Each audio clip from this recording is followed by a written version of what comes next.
And a very good evening, ladies and gentlemen, for the final time this season. Season 2 of the Genisus Risk Kaizen Championship draws to a close, and what better way with the sun setting here at Silverstone to take you through a 90-minute race. I promise you that get used to that sun, because it's going to go away very, very quickly. My name is David Christie, and it's my pleasure to be here with you for the final time this season. Gutted to say that, unfortunately, Tapello Merioli won't be joining us this weekend because of the connection issues. However, it has been my absolute pleasure to be working alongside Tapello this season. Talking of the season, it is the final round. We started at Imola all those many, many months ago, January the 10th, and we've been through Misano, Watkins Glen, Spa, Brands Hatch, Valencia and Silverstone to our final night tonight, and what a season it has been. Delighted to say that we have still got around about 18, 19 cars still taking part of this late end of the championship, but to you know, put everyone out of their misery. Remember when I thought everything was all exciting and there was loads to play for and it was all on a wire coming into this final round? Well, unfortunately, your boy didn't take into account that there's 2 drop rounds this season and not just 1. That now means that George Boothby is going to be unassailable tonight, because he will clock 0 points, but that will unleash his 3rd place finish on round 3. So he will still gain points tonight, making George Boothby your Season 2 champion. However, it is all still to play for outside of that, still for that 2nd and 3rd position. Both Noah Eder and Grantis Caracas tied on 791 points. Valentin Barria could upset that apple cart as well. So could the outsider of Tommy Rozier. But it's all to play for 2nd and 3rd. As we say, a very warm welcome to a very special guest, Jardier, joining us in the server tonight for this final race. But in the meantime, let's go and check for the highlights of last week.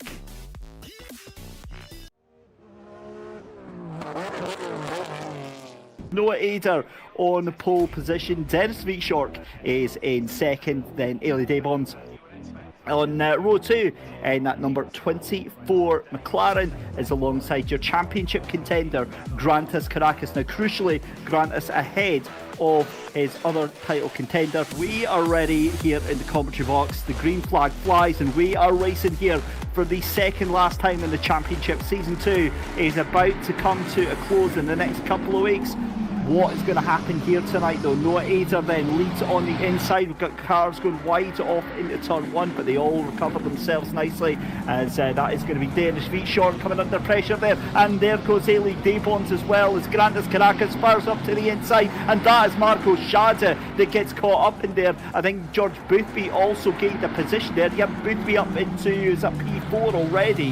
Harry Lettinen to go round on the outside. Sakari Lettinen though, you're kidding me. Did that just actually happen? That Honda has gone round on the outside. That is a brilliant move there from Sakari Lettinen. So this is what happens with the number 420 car, and it's car up the inside there, and it's that's unusual. So Armand Petrovic there spins out have been handed it, because it has been a little bit scrappy. I just didn't expect this to go from one extreme to the other. And there's a change her position while I'm blabbering away. Grantis Caracas has got past Dennis Vietschork. Vietschork trying to get that position back, but they go into the final corner, and this is it. The cork has been released now, and again is going to push all of those cars behind into each other. We've got a fight for position. Albin Manson sends it up the inside of Sakari Lettinen, takes the position, and in all honesty that did look quite comfortable for that Mercedes driver in the 127.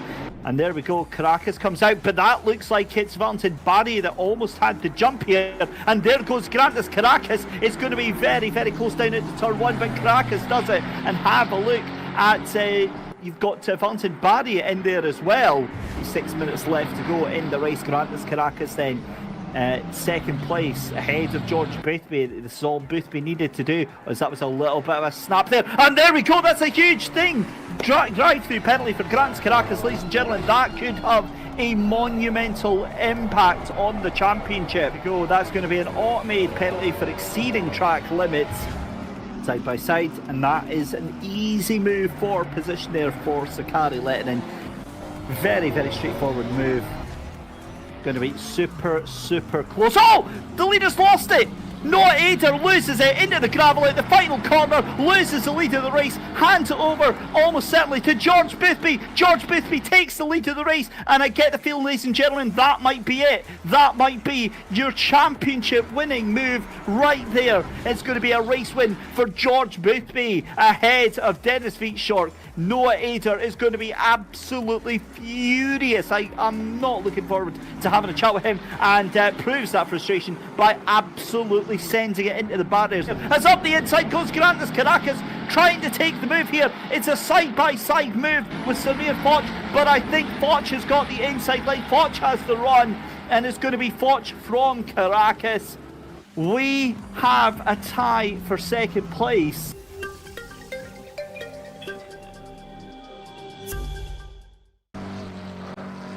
So a dramatic end to the race at Valencia with Noah Eder spinning out on that last corner, and a case of what could have been. But what could be tonight is the fact that you're all going to get absolutely drenched, even though it's virtual, even though we're watching as spectators. My goodness me, it feels a bit muggy and damp just watching this stream right now. It is a very, very wet Silverstone that is out there tonight. Qualifying just now, 3.5 minutes left to go. Samir Foch up there in pole position, Grandes Caracas in second, Tariq Adam in third position. And this is the man, the myth, the legend himself, Jardier, aka Jaroslav Honzig, out there at the moment, currently 8th fastest with the McLarens, as Valentin Barrier in the Aston Martin goes in pole position, 2:14.197, and that is a handsome lap indeed, although I get the feeling that there is a lot of time left out there, a lot of searching to be done for these drivers right now. It is a ridiculously wet track. In fact, this is probably some of the wettest conditions that I have seen on ACC for quite some time. Obviously here in the iRacing has just unveiled its new weather system, and thinking, well, yeah, let's show you what for just now. But we go on board with Jardier then, with Jaroslav Honzig, and he's currently making his way through that left-right section, through Maggots and Beckett's, into Chapel Curve as well. You see just absolutely zero traction whatsoever. It's going along the hangar straight here, up the gears. Visibility is going to be an absolute premium here tonight. Onto the brakes, into Stowe Corner.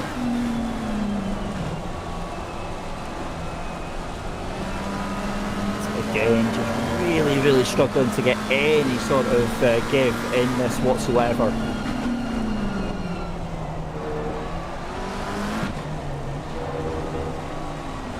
Through comes that right-hander then. This is coming up through Club Corner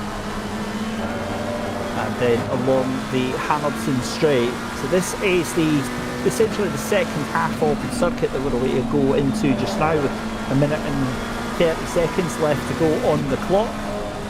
I mean, you can see just how much that Jardier having to fight the wheel and really just balance that car precariously through the village corner into the loop here. And again, in conditions like this, you have to stay off the curves. The curves are just absolute lava at this point. Now, he is a second and a half off of the pace right now, but this is an absolute fire lap right now so far on the timing sectors for Jaroslav Honzig, as Abe Santima goes into second. Luke Addison up into third position as well. Grandes Caracas now jumps up into third, but here comes Jaroslav Honzig then through the final corner then at Luffield, and then it'll just be Woodcote Corner, which is almost a non-existent corner here, round the right-hander to come across the line. This is going to be huge from Jardier. He's going to set himself up there in his pole position, 2:13.910 for Jaroslav Honzig. And Sakari Lehtinen also surprisingly up there in the Honda in second place, but we've still got drivers on a fast lap just now. With the likes of Samir Foch, he will possibly get one more in. It's going to be touch and go. I don't think he is going to get another lap in here. Noah Eder down in 12th position. Remember, these cars were fighting for the championship, but big power slide out of the corner for that McLaren. It's going to be the final lap for Noah Eder. It might be an improvement, but it's certainly not going to be anywhere near pole position time. Indeed it is, 0.2 of a second. Samir Foch up there, second position. That is exactly what you want to see in the final stages of qualifying. He heads out to make sure that he is out of harm's way. Noel Hatchey still on a lap as well. In fact, I think all the way up to basically Ailey Daybons in the number 24 are still on a lap at the moment. And it's whether they'll get round in that final 2 minutes here. Noel Hatchey has just decided, no, that is all that Hatchey is going to do there. Meanwhile, Marco Schade for Quick E-Racing. Just a couple of corners left to go there. That's a wild moment through Stowe as he's on the second half of the circuit just now.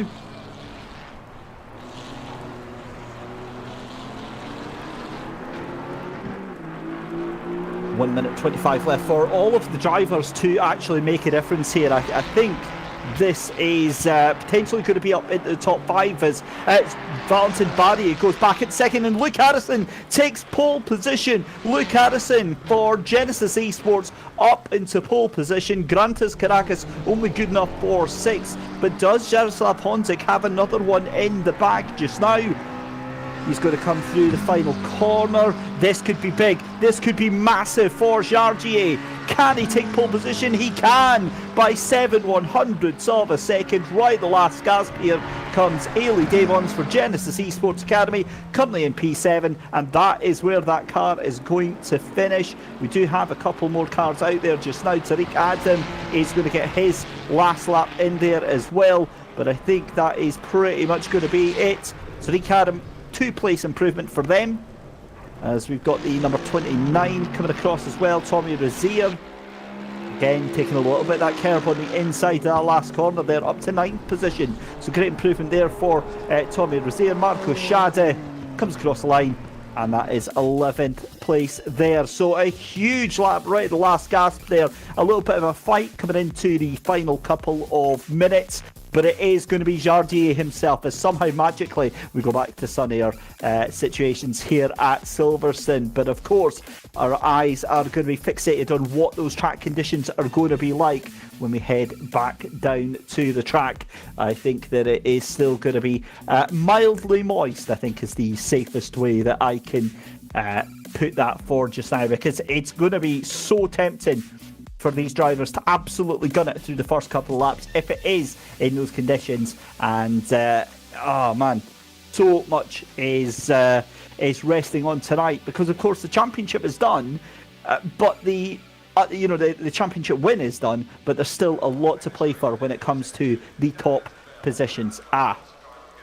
Well, any hopes of a magical heat storm coming through are massively wrong, unfortunately, because it's still absolutely pouring it down. Let's take you through your final grid for the season here of Season 2 on the Genisus Risk Kaizen Championship.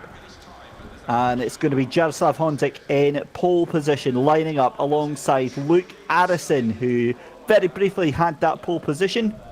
Valentin Barry and Aston Martin in what is, I believe, his best qualifying session of the season. Samir Foch in 4th position there as well. Sakari Lehtinen in 5th position. Grantas Caracas in 6th as well. Then Ailey Daybons and Tariq Adam in 7th and 8th position. Then in 9th position, Tommy Rozier and Abe Santima. Then in 11th and 12th position, Marco Schade and Jonathan Clifford. And then it's Noah Eder in 13th, with Cody Sherritt in 14th position. 15th is Christian Duploy. Noel Hatchey in 16th position. You've got Rochelle in 17th, Hennebury in 18th, and Ronstein in 19th position. So that is our final look at the 19 cars that will finish off the season here. However, it is an absolute leveller tonight here with the weather that is there, with the fact that the car's sitting on the grid. The tyres will be stone cold, so it makes that formation lap absolutely vital, absolutely crucial to get the pressures up, to get the temperatures up, and to get the confidence up in the car position and the drivers around you as well.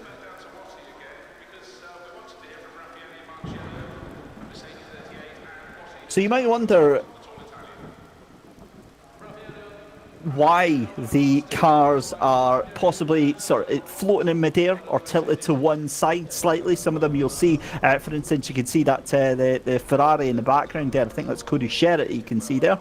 The wheels off the ground and slightly in the air. You can see that also with the car on the right there of Cody Sherritt and Christian Duploy on the left-hand side.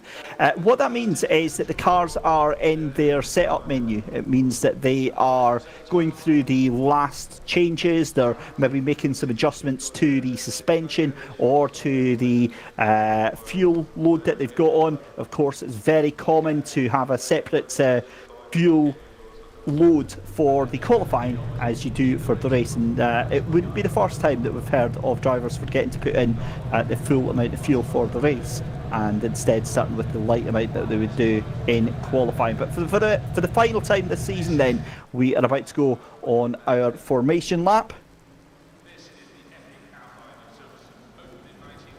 And there we go then, Jaroslav Honzek leads them away.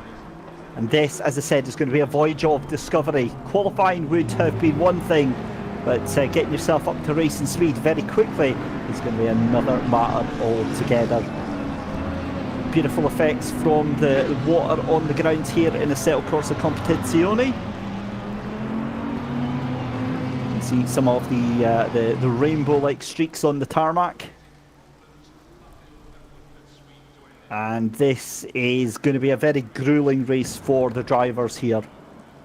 They are going to certainly feel the effects of tiredness at the end of this stint here. As we switch to a helicopter cam, you can see just how bad those conditions are.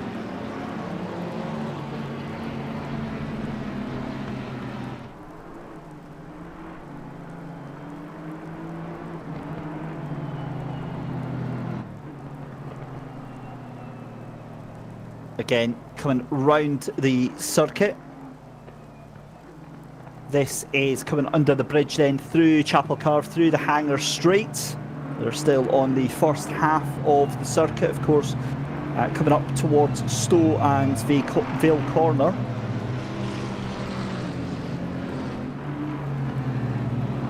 And you can see, well, I'm actually a little bit surprised because there's there's a lack of the vigorous tyre warming that you would normally see in these conditions. So maybe some of the cars just deciding to wait a little minute, because obviously they go off in their single file formation during the formation lap.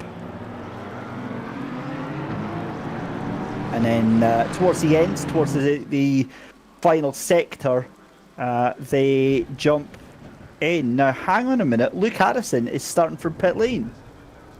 Luke Harrison has not taken to the grid. I wonder if he's missed the start of this race. Now, what's not uncommon is if you're still in the setup menu, when the countdown ends, you get teleported back to the pits and you have to start from pit lane.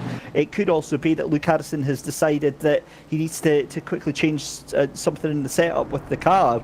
And has went back to the pit, so we'll find out anyway. But that's going to be a pit lane start for Luke Harrison, so that is going to be starting from P19 and some way back after these cars do actually get going at Silverstone. So that is a bit of a developing situation. We'll find out what's happened with Luke and see if we can possibly get to the bottom of things here. But either way, we are about to go racing here.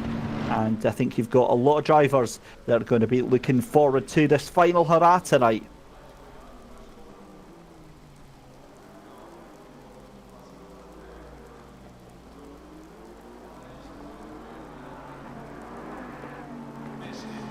Here we go then with the cars starting to line up in dual dual lineup, side by side. Double file is the word I was looking for, but my brain just wouldn't work there for some reason whatsoever. This is coming through Luffield then as we get ready to start 90 minutes of mayhem here. Hold on to your hats, ladies and gentlemen. I am Phil in YouTube saying his setup screen glitched. It wouldn't let him start, and he disconnected. That is gutting to hear. So Luke Addison hopefully will get back to it. So here we go then. Jaroslav Hunting coming out from that corner, and we get ready to go green. There we are, green flag flies for the final time this season, and the second season of Genisus Risk Kaizen Championship gets underway. Hell of a start there from Chartier. Just absolutely pins it. He's done already. What a start. The spray is absolutely brutal for all the cars behind there, as Sakari Lehtinen getting eaten alive by all of the Ferraris just now. They're tentatively trying to find any grip there whatsoever. It's almost like dancing on ice. There is Luke Addison. He has got out onto the circuit, and that's a huge moment from Ailey Daybons coming out of Chapel Curve there. Cars sliding sideways there, and that's going to be side by side with Tariq Adam. They come down that back straight there in towards Stowe Corner, and you get a feeling that the cars are going to be playing skittles with each other, especially off of that racing line through Stowe through into Vale Corner here, and it is absolutely unsighted. Here comes Tariq Adam up the inside, contact, two Genesis Esports cars taking each other out, and it is absolute bloodbath here at Silverstone tonight. Jonathan Clifford caught up in that one. Noah Ader with a terrible rejoin, just absolutely smashes another driver off. That's Roland Stain that's been caught up in that. That is absolutely bonkers. Goodness me. Right, okay, well this is going to be a long 90 minutes, isn't it? Jeez, oh right.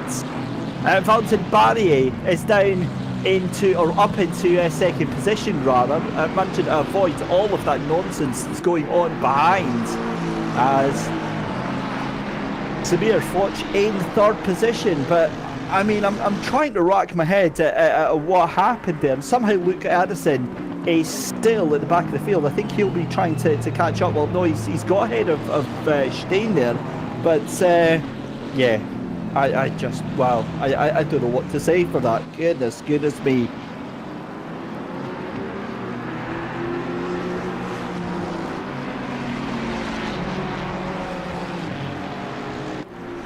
Well, here we go then. Grantis Caracas onto the back end of Samir Foch.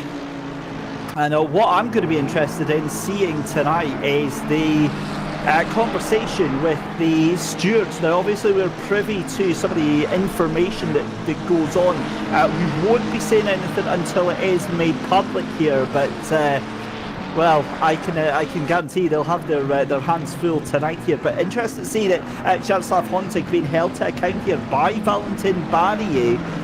Meanwhile, we're a little bit further back. Marco Schade and Cody Sherritt. In these conditions, that's a big moment for Noel Hache.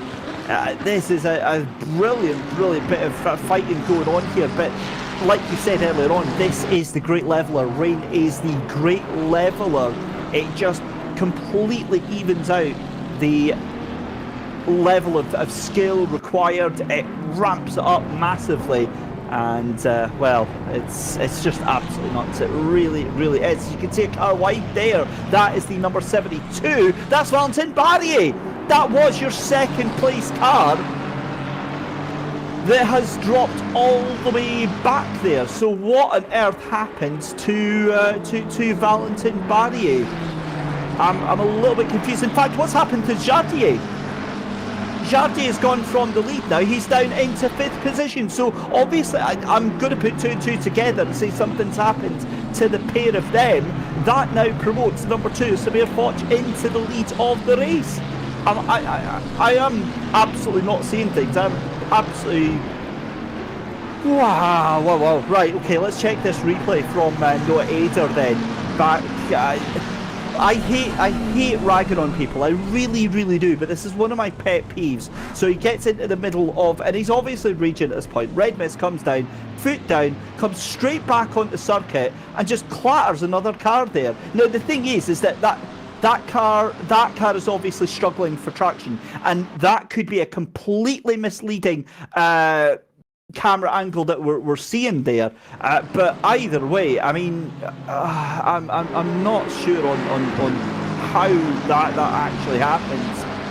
The thing is that, well, I think we need to see on boards with either a different angle, I think, for sure on that one, because for all we know, that angle could have been that Stein slid into the car as he was rejoining, but oh man, it just looked really, really bad there. But either way, let's have a look at another replay then. So this is your race leaders then. So there's Jardier up in front, Valentin Barrier behind. I've got a horrible feeling it's going to be late onto the brakes here. Oh, that's unintended, absolutely unintended there from Valentin Barrier. He gets going again, but the contact is done, and the damage is absolutely... Oh man, you hate to say it. Right, this is the fight for the lead then. Grandes Caracas, Samir Foch. Never be said that we don't give you lots of drama and action, and well, somehow they proved that two cars can go into that corner side by side. But Grandes Caracas takes the lead of the race. Samir Foch relegated down into P2. As you can see, the piles and piles of spray that are thrown up into the background there. Order has been restored with Hontig and Barrier. The one that's in front of the other Barrier is now behind Jaroslav Hontig again, so that's P4 and P5. You can see the Honda, the lonely Honda of Sakari Lehtinen up there in P3. That's Abe Santima in what can only be described as a bit of a choo-choo train of Genesis esports drivers.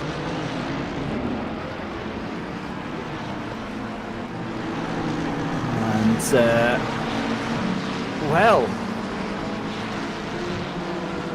that is quite the turn up for the order, because Noah Ada, remember, was joint second place in the championship, and with that 15th position, that is going to be an absolute disaster for the championship hopes. Remember, there is 2 drop rounds from the championship. Yeah, it's going to be a very, very difficult night at the office, I think, for this, as we're seeing the race control being very busy, is all I can say at the moment. They are definitely earning their tea and biscuits here tonight, and somehow we're only 8 minutes into this race, ladies and gentlemen. It feels like we've had about 25 minutes worth of action already.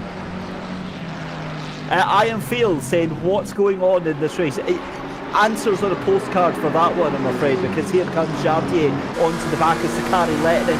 Gets the tow coming down that back stretch here in the slow corner. Is he going to send it? He does. He has the confidence on the brakes, and you wouldn't put it past Jaroslav Hontig of regaining that second position from Samir Foch just in front. But Tariq Adam, ladies and gentlemen, hit with a 15-second time penalty.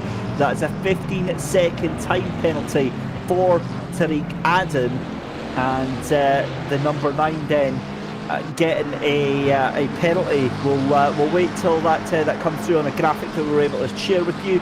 Valentin Barrier, unsurprisingly, getting a penalty as well, 10 seconds as well through for that, and I'm going to hazard a guess to say that was for that contact with Jardier. Of course it's unintentional, of course there's no malicious intent there, but that doesn't matter. You've still ended up taking out the race leader, and yeah, it's a gutting one for sure, so I don't think there's any surprises at that. But you can see the time screen updates and reflects itself. Remember that there is a mandatory pit stop for these cars to take. That will be a 20-minute window in which all the cars must jump into pit lane, and I would imagine that will likely open up around about the 55-minute mark or the hour mark. But either way, they've got to take a pit stop for that, and then that will satisfy the orange number 1 that they've got beside the names on the scoreboard on the left-hand side.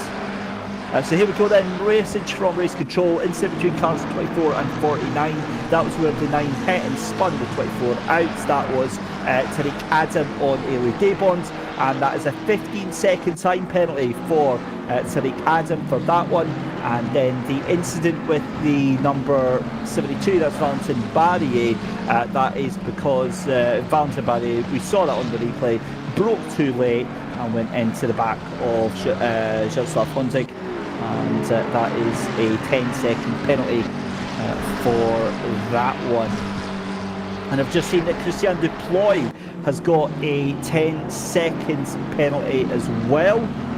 So there's obviously been an incident that we didn't catch with Christian, and that has been caught by the stewards, who, let's face it, they do not sleep. That's confirmation then, that is on the 77, so that was Rochelle.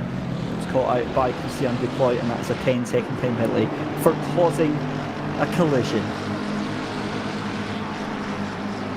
Well, it's been an entertaining start to this race. I'll certainly give it that. Goodness me.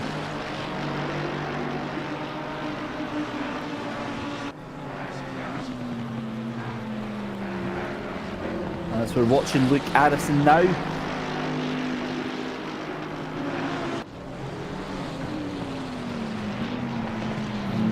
He is just ahead of Clifford at the moment. So with 10 minutes gone in this race then, it's been a frenetic start. We knew it was always going to be like this with these conditions, but I think it's caught a lot of the drivers out with just how bad the conditions actually are at this current stage. I don't know if we're going to get any clearing conditions. It certainly doesn't look like it's going to abate anytime soon, but it doesn't look as wet on the track as it did during qualifying. Let's jump to a replay and see what happened earlier on. So this is Christian Duploy into Rochelle. Again, completely unintentional, but you just can't do that. You cannot drive into the back of other cars. And keeps the foot in, keeps going, and well, yeah, that's a slam dunk penalty on that one.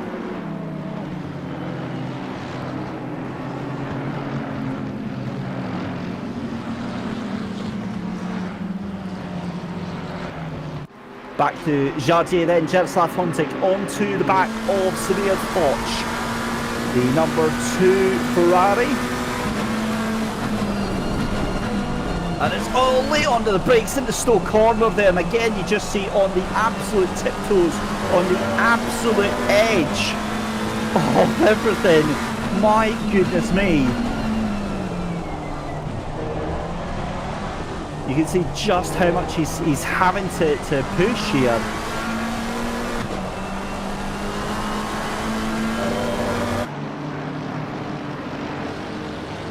Well, that's left me lost for words at that one, because that how they avoided each other there, that has completely bewildered me.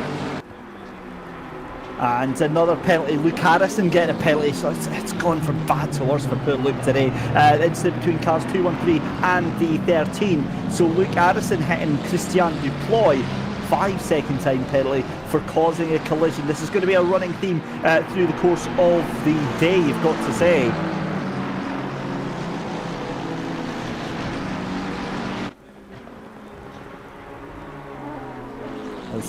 Jardier on the brakes, but again bringing Valentin Barrier here with them, and those time penalties will be served during the pit stop when that pit window does open.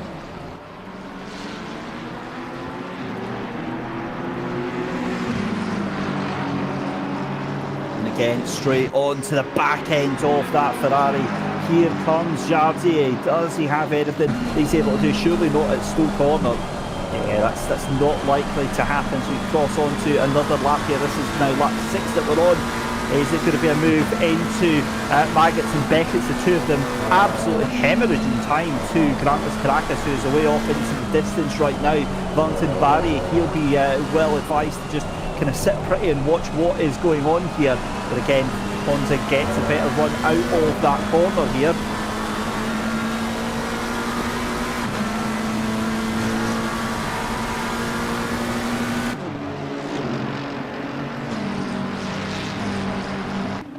as they make their way around again. Hunting just so close to the back end of that car in front here, and Samir Foch is having to deal and soak up all the pressure. That's exactly what he's doing. That's another late move there from Barry. He just can't get that car slowed down in time.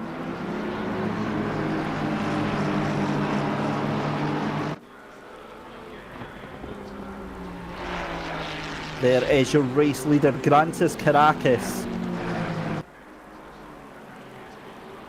away out in the leads. And yeah, it's safe to say that he is fairly happy with how things are going at the moment. 3.5 seconds ahead of Samir Foch. This is the battle for second position. Have a look at that. Sakari Lehtinen trying to possibly catch on to the back end. I think it's going to take him a little bit of time to do that because he is two seconds back. But I think these two here are losing about half a second by doing all this fighting that they are doing at the moment. Again, through into Luffield then, as your race leader is going to come across the line to start lap number 7. Again, I have to say, you know, we'll never let it be said that we don't give you action and drama here at the Genisus Risk Kaizen Championship, because this has just been a fantastic race so far. As Christian Duploy gets a drive-through penalty, you get the feeling that that is going to be an automatically assigned one for track limits. And well, that's that's not really going to sit too well for them.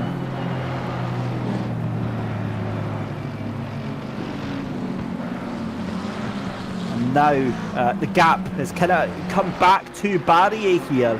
You can see these two just sort of fighting tooth and nail. It looks like now Valentin Barry is the one who has a little bit of advantage, but we noticed that he just isn't able to brake as late as everyone else, as there goes Samir Foch getting a 0.3 of a second gap over the rest of the field here. But my eyes now on Sakari Lehtinen and also Tommy Rozier.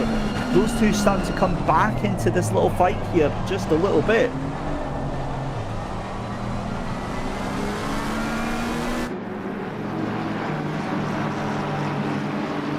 Genisus Risk still opening that gap up to 4 seconds. 4.5 seconds. So I mean, yeah, these three cars now absolutely hemorrhaging money at this current point in time.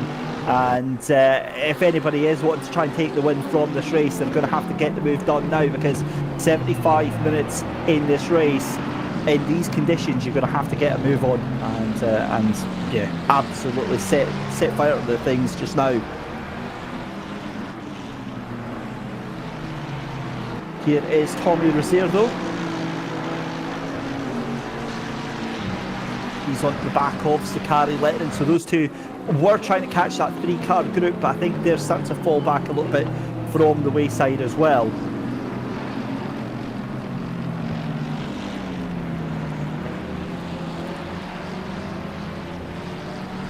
And here we go. Again, it's at this early stage in the race, it's about knuckling down. It's about being able to concentrate and just keep the momentum going. That's exactly what Jaroslav Honzik can do.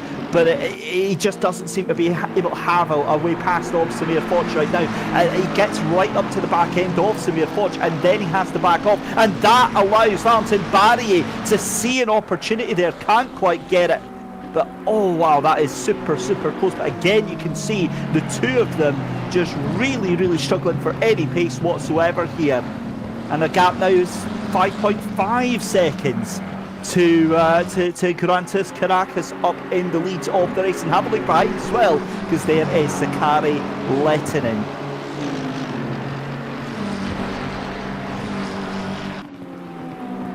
And Christian Duploy has served his drive-through penalty, but again he still has that 10-second penalty that went on there. And back to Tariq Adam, who is fighting Abe Santima for position, 7th and 8th position respectively.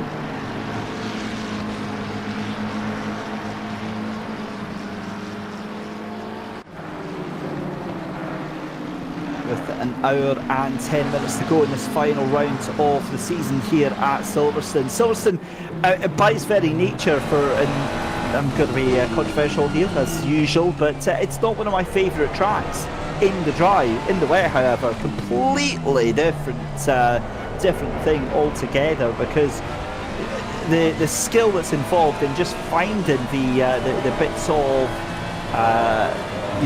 wet track, the grip that's available, it's just so counterintuitive. You have to take very, very different lines to what you would normally take in the dry conditions here. Here is Valentin Barry then still in this fight for second position. Still Samir Foch somehow clawing on to that second position. And I mean, fair play to him. He's done very, very well. But just give you an idea of lap times, Grantas Caracas last time by is doing 2:09.682. It's a second faster than the entire 3 cars behind him. But also noticing that Abe Santima has got ahead of Tommy Rozier. Again, that position was swapped down for at least a little moment there as Valentin Barry does have a tiny little look up the inside. But either way, through Maggots and Beckett's,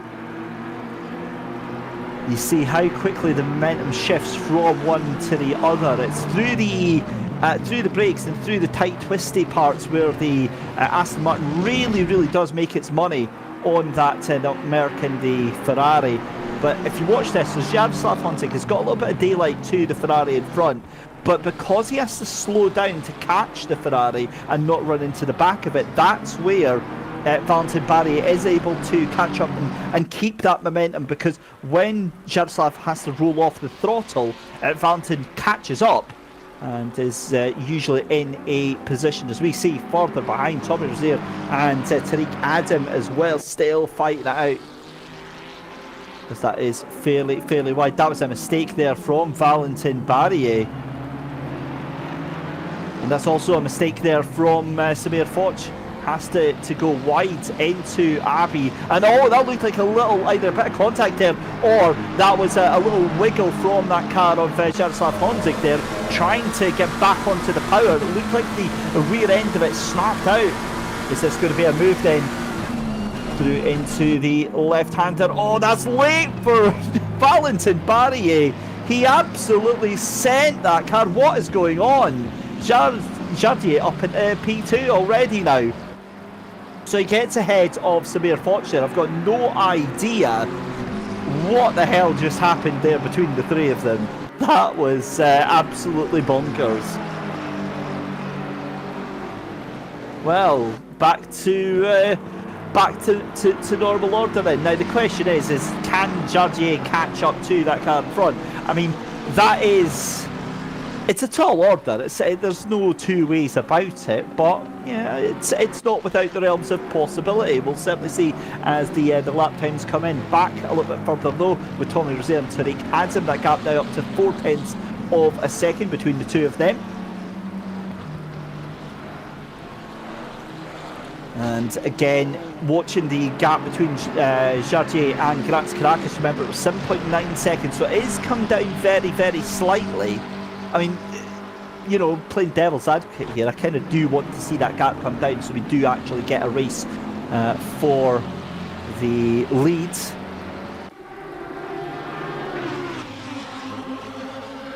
But again, it's a lot of work that's gone into it so far from Jardier just now. This is Jonathan Clifford and Jean Rouchel fighting it out.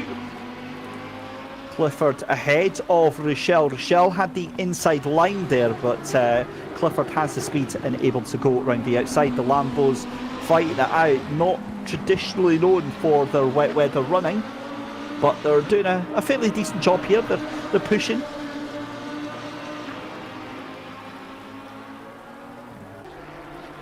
And coming across the line, starting another lap. Now my interest is with that gap between Jardier and Grantas Caracas as your race leader coming down into the final corner just now, but already got a 1.1 second gap over Samir Foch here.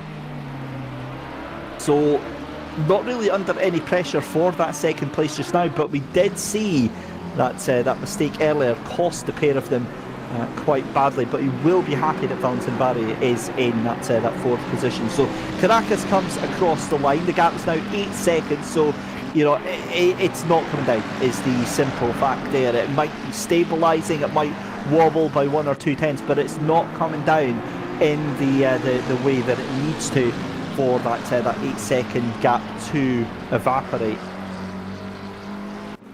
And something else that's not evaporating is the amount of water that is currently laying on this track right now. It just seems to be getting worse and worse and worse here. As onto the grass goes Tommy Rozier, a little bit of a wiggle there, the exit of Abbey. Now we are being told that the rain is due to end in 30 minutes time. So that will add and that can be any time within the next 30 minutes. So that will be a very, very interesting little dynamic change there as Abe Santi would try to go around the outside of Sakari Lehtinen. That's never going to work though, but again, just deciding to show the nose, just to really poke and prod and check out the defence of Sakari Lehtinen in that Honda. If anything, just to try and distract and put that Honda off in front. But they're coming through into Village just now. This right-hander here before it's off into the loop. And my eyes are also keeping an eye on that battle for third and fourth position, because that gap is down to half a second. Valentin Barry trying to retain that podium position, but he's got his work cut out, because obviously he's going to have that 10-second penalty. And the rain does look like it's easing a little bit here. It's still definitely raining, but it does look like it has eased off. And as I say that, the camera zooms in, you can immediately see it pelting it down again. So it definitely doesn't look as bad as it was earlier on. But here is Valentin Barry, 4/10 of a second behind Samir Foch. And you get the feeling that it is going to be a very, very brave move for that Aston Martin that's going to make something between the Ferrari and that Aston Martin. But of course, anticipation building greatly, not only for the end of the season and for the announcement of Season 3, but also, of course, we've got a new track coming into the mix, because we have got the Nürburgring Nordschleife coming into Assetto Corsa Competizione as of, I believe, next week? I think it's the 31st March, 2nd of April, something like that. I don't want to say it's the 1st of April, because that's it just seems too much of a mean to be happening. But yeah, the Nordschleife is coming to Assetto Corsa Competizione. I live for the day when we see all of these drivers taking on that in a proper race. Let's get them doing a 5-lap race around Nordschleife. I can dream, damn it. We'll certainly see if that happens or not. On board with Tommy Rozier, as we've almost done half an hour in this race here at a very soggy Silverstone, but you can see some brighter skies appearing in the background, some light starting to appear here, which is something that we hadn't seen so far. And now it is just that surface water. It is a lot of spray still on the track, but again, if we can get some bright skies and get some sunshine onto the track, that should help in warming up track and should help in getting a little bit of the truck drive process started. As up the inside goes Tariq Adam. Not a lot of defence there from Tommy Rozier. That's because he knew Tariq Adam was going to absolutely overcook it into the corner, and that now puts Tariq Adam under pressure from Ailey Desbons. But it's as you are, and that has echoes of that move from Valentin Barry just a couple of laps ago there.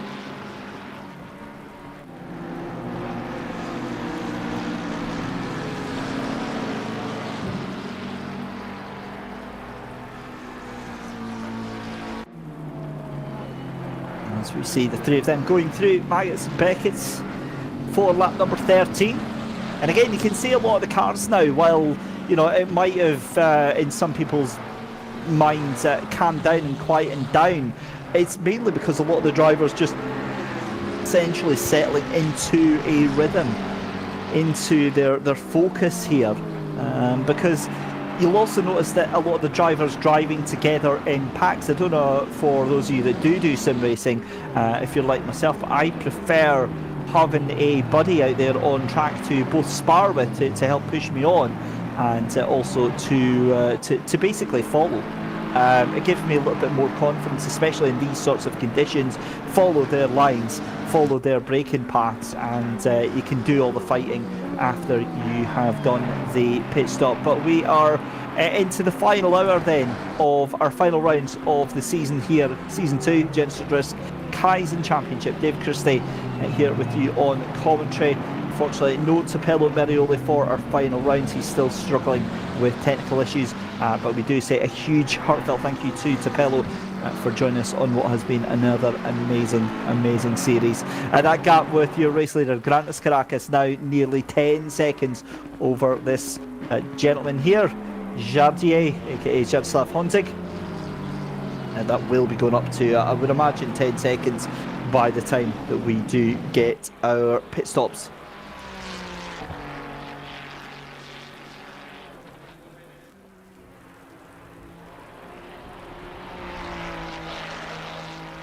Here is your race leader though.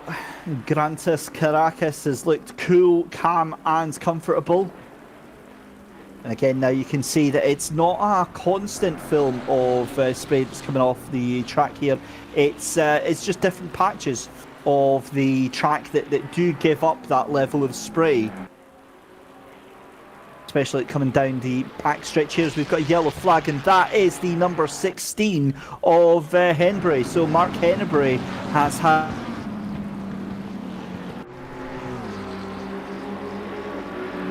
carve. Let's see what happened there. It did just look like the car just pulled off to the side, so I wonder if that was maybe a technical failure for Mark, or if he's just decided that enough is enough. Mark doesn't strike me as that sort of driver, though. He does seem to enjoy kind of just keeping the foot in and just getting a result no matter what happens here. But on board with Tariq Adam again, you can still see how difficult and how much of a premium visibility is in these soaking, sodding conditions here.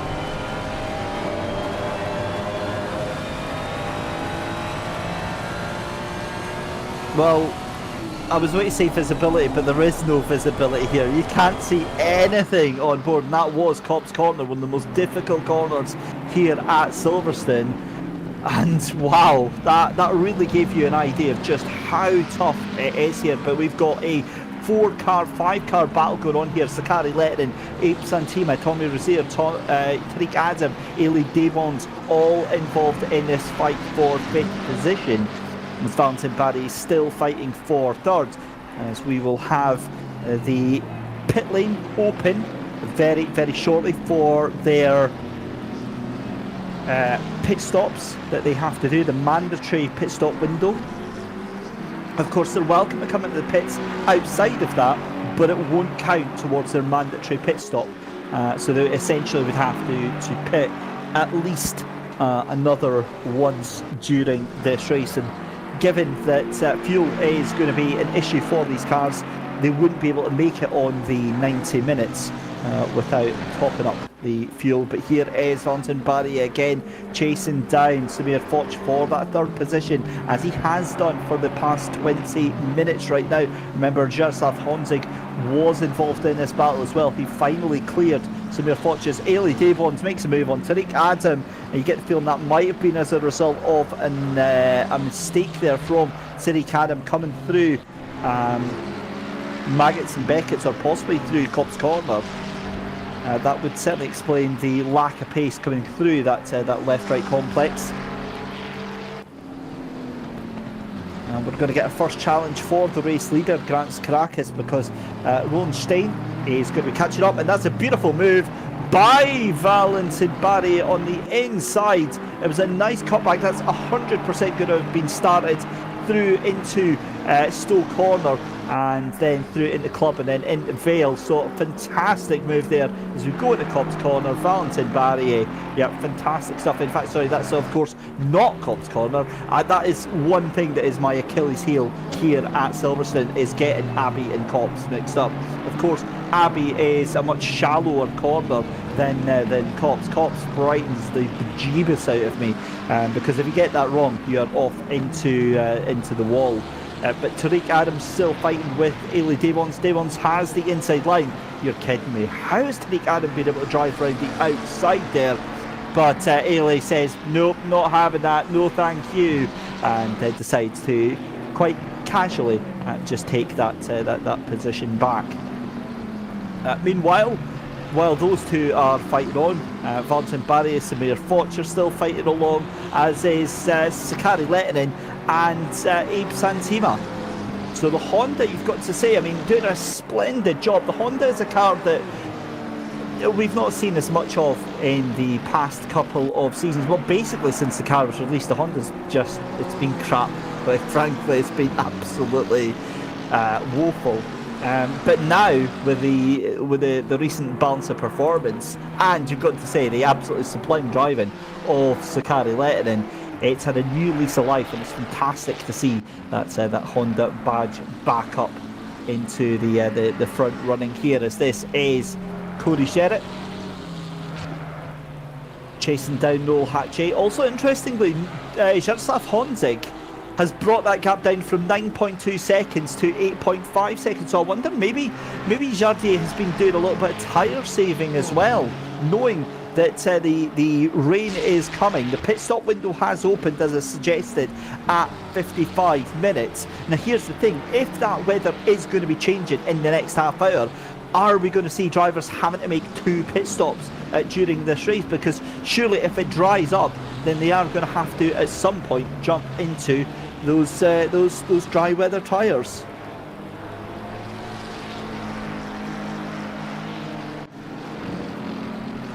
As Sakari Lehtinen and then fighting for that 5th position. Are we going to get any takers this time by on the pit stop? I would doubt it. It would certainly make sense to stay out there as long as possible.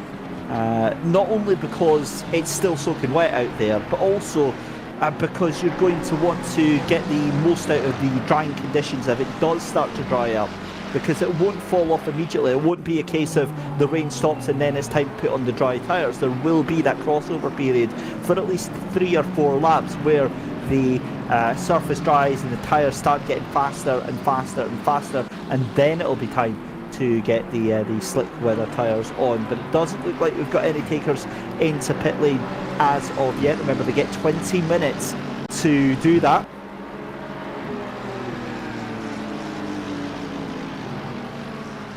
Track temperature at the moment, I would imagine, is still going to be rising because of the fact that it's 1:15 in the afternoon, certainly server time.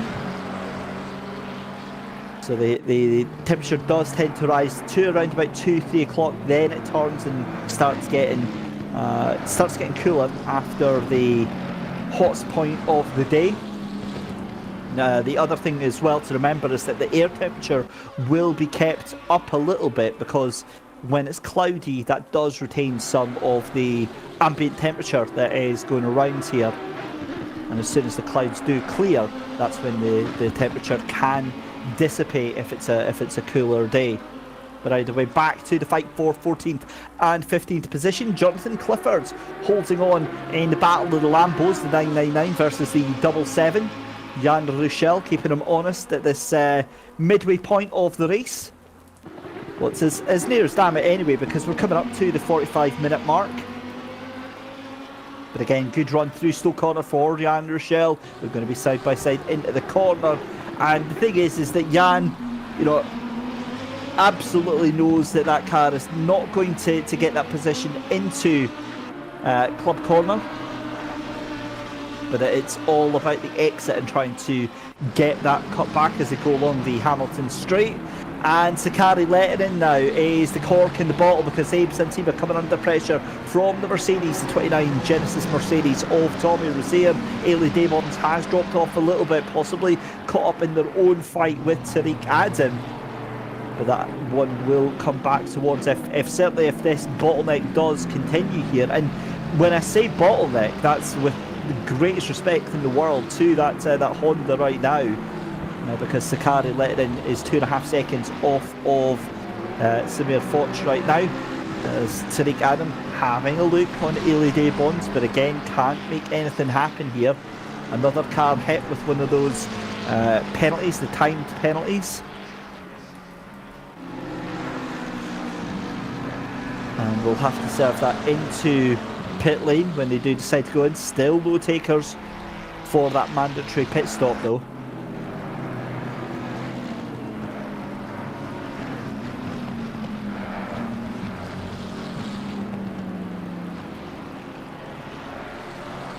But again, at this stage of the race, it's just gently ramping up the ante here, you get the feeling, as we see fantastic awareness there, I believe, from Rowan Stein, who is getting overtaken by quite a lot of cars that are on the lead lap here. He's basically getting lapped, but he is staying off the racing line and basically just letting everyone through there. Yep, so he's got going again, but this is the fight then for 5th position.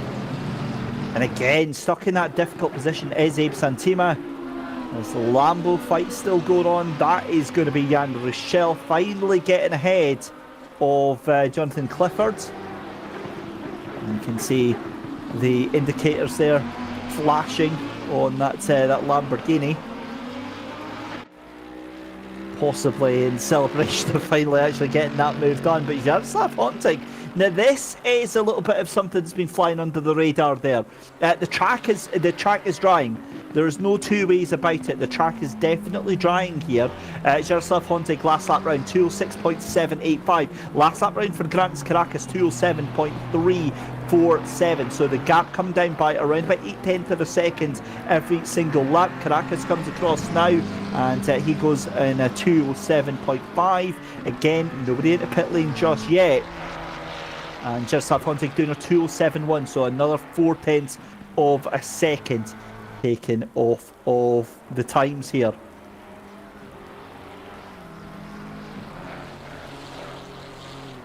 And of course, I think a lot of these drivers will just be treating tonight as a last huzzah for the season.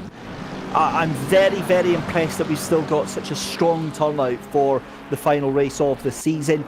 19 cars is a very good turnout for these championships. We know what it's like with community championships. We know the attrition rate can be quite high, especially as drivers have other priorities, other championships that they want to get involved in. Normally you just see them kind of dropping out and abandoning things, but again, to have nearly 20 cars in for the final round of the season, I think is a worthy tribute to how good this championship is. Of course, the final rounds of LFM Pro Series happening tomorrow as well, before they announce their 3rd season. And that gap comes down again for Caracas and Honzig. Caracas coming up into the right-hander at a village and then into the loop. And I'll be honest, Honzig is really starting to ratchet up the pace right now. Remember, the gap was about 7.5 seconds. 7.1 seconds now is the gap between the two of them. And certainly that McLaren has strengths in different parts of the circuit.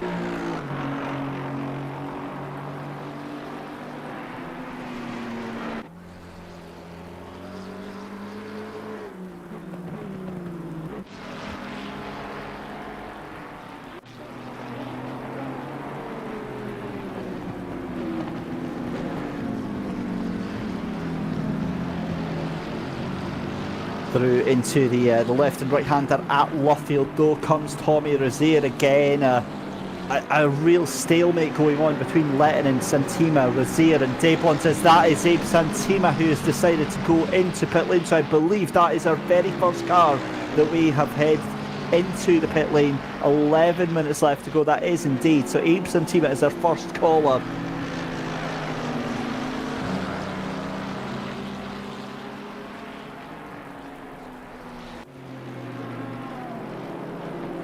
Ailey Daybons then having to hold on to the back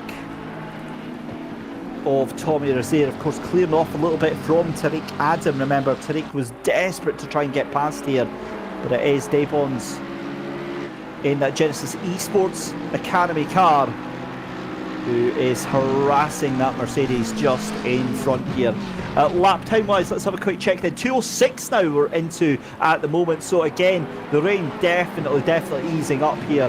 You can still see it, the rain is coming down here, but the volume of which it's coming down is dropping off considerably, as is the fuel loads of these cars here. 10 minutes left to go in the pit stop window, and that is very much us up to that halfway point in the race.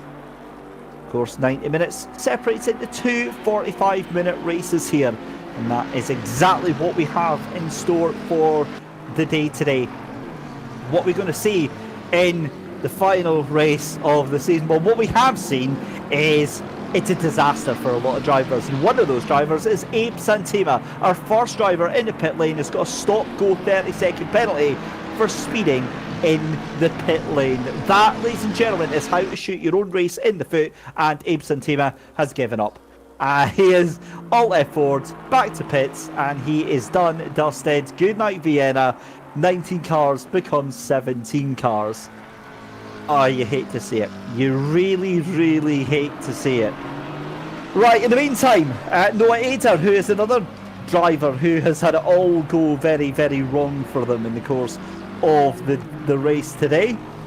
I remember that driver was fighting for the championship, was tied second place as we came into the final round tonight, and unfortunately it just hasn't been today for them. They were tied with Ganax Caracas, but with Caracas winning this race today, that is almost certainly going to solidify their second place in the championship. And again, at the moment, only the one driver we've seen into pit lane at the moment. So that's a little bit of a moment there for Marco Schade. Sliding over the curve, coming through Maggots and Beckett's. Very difficult complex to actually get right here at Silverstone. The entire 3.6 mile circuit, there's so many little niggles that will catch you out. For me, Maggots and Beckett's will always be just a brutal car combination, a brutal thing for the drivers to take on. As well, I really like the corner at Club, and that chicane just before Club. It's such a nice little complex, and that run down through towards Brooklands as well is pretty awesome. As we see, fight going on. Ailey Daybons in, having a little look at Tommy Rozier, tries to go around the outside, gets the cutback. That's a beautiful move, forcing the error there from the car in front of Tommy Rozier. But now it's a straight up dogfight, a little bit of a nudge there between Rozier and Ailey Daybons, and there goes through Tariq Adam as well. So it's a 3-car fight right now, and Ailey Daybons has been absolutely done right there. All the hard work, tried to get that position there, and yeah, that's not quite going to happen. As we've got the announcement that the rain is going to be stopping within the next 10 minutes here. As here comes Daybon again, around the inside, through at Luffield. What a run that was. Great defensive driving there from Ailey Daybons. But have a look at Samir Foch under pressure now from Sakari Lehtinen. So this is now all for 4th position right now. You can see that Ferrari under real haranguing pressure right now. So this is now essentially going to be 2 laps left to go for the drivers to come into pit lane. And oh my, this is a horrible position to be in, because you know the track is going to dry up in the final 40 minutes of the race. It's how brave are you going to be with these wet weather tyres. Jardier doing another fastest lap of the race. That gap now 6.3 seconds. I think we're going to have an absolute barnstormer of a finish. In comes Roland Stein to the pit lane. So he is our second driver in, and he will jump in to get his pit stop done and dusted. Back with Marco Schade though, chasing down Noel Hatche for 10th position. And again, they're coming through into that complex at Club. But again, so many moving pieces right now. None of these drivers want to blink first. That's why we're in this unprecedented position where we're 5 minutes left in a pit stop window, and pretty much the entire field still yet to pit at this point in the race here, because you know within the 10 minutes you've got the track going to stop having rain come down onto it.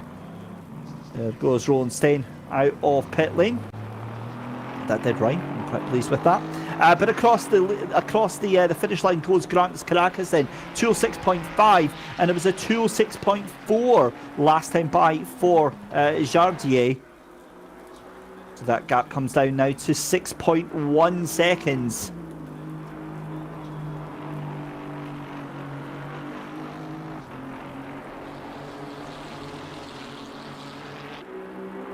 And as we said, 40 minutes left to go in this race. There are just, I mean, you cannot call it whatsoever. The emerging pace right now of Jardier in these drying conditions is giving a lot of hope for a bit of a spicy finish here. But I do feel like Genisus Caracas as well is starting to come back into this pace-wise. And see, here comes Roland Michel into pit lane, fastest driver of the race so far. Tommy Rozier 206.3. So again, seeing really how much this pace is starting to speed up here at Silverstone. And Tommy Rozier, not one of the drivers that you could say has been guilty of potentially saving the tyres. And again, able to put a purple lap in. And remember, 1 point given for the fastest lap of the race. So that could be crucial. We've got more callers into pit lane. Christian Duploy has gone into pit lane in the number 213 car. Jan Rochelle, as we saw, into pit lane. But what is going to happen with the race leader then? Genisus Caracas surely going to have to come in this time by, or are they going to leave it right to the last gasp? Because Jaroslav Honzik almost certainly is going to try and push for one more lap here. And indeed, he stays out on the circuit. But Jardier comes into pit lane. So there we go, Jardier into pit lane. He's trying to do the undercut here. We'll see if that works. Genisus Caracas does a 206.097. Surely nobody's going to be brave enough to try and put on slicks right now. It's far too wet. There is absolutely no hope of being able to survive on slick weather tyres right now. Barry into pit lane. He'll be coming in next time by. Noel Hutchie jumps into pit lane.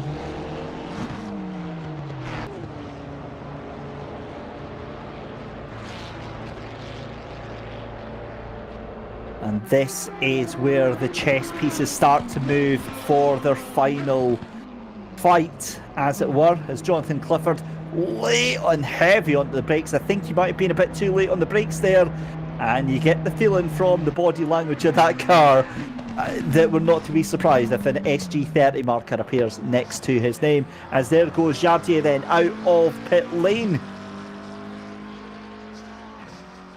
Let's see what he can do on these new tyres. Tommy Rozier out of pit lane. Sakari Lehtinen out of pit lane as well. And it does look like the rain has stopped then.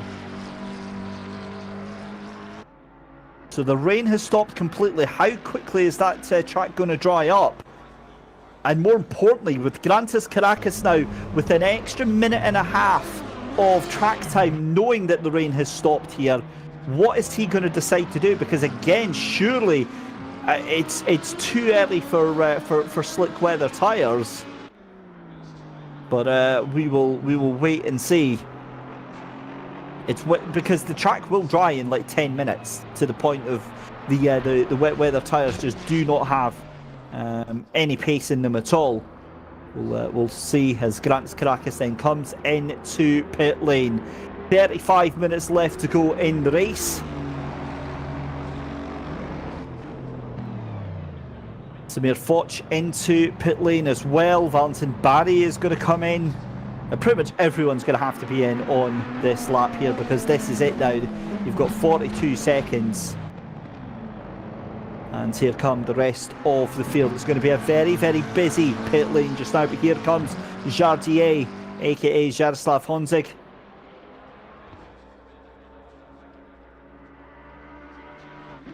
Down into the left-hander of Brooklands. And he's kind of got the track to himself at the moment. He's 20 seconds ahead of Sakari Lehtinen right now. Make that 22 seconds just now, with everybody else in pit lane.